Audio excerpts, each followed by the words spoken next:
Dans son état d'innocence, l'homme vivait dans une heureuse communion avec celui dans lequel sont cachés tous les trésors de la sagesse et de la science.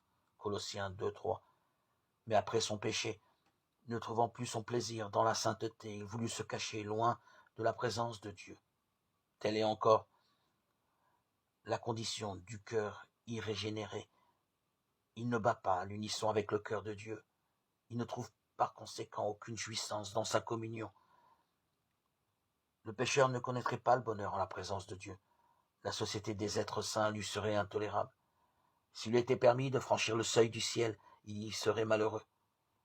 L'esprit de complet désintéressement qui règne en ce lieu, où tous les êtres sont en harmonie avec l'amour infini, ne ferait vibrer dans son cœur aucune corde sensible. Ses pensées, ses intérêts,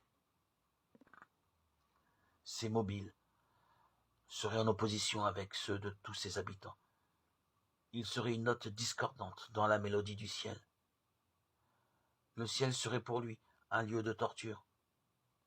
Sa seule pensée serait de s'éloigner de la face de celui qui en est la lumière et la joie. Ce n'est pas un décret arbitraire de la part de Dieu qui interdit l'accès du ciel aux méchants. Ils en sont exclus par leur incapacité de jouir de la compagnie de ses habitants. La gloire de Dieu serait pour eux un feu dévorant. Ils accueilleraient avec joie la destruction pour échapper à la présence de celui qui est mort pour les racheter.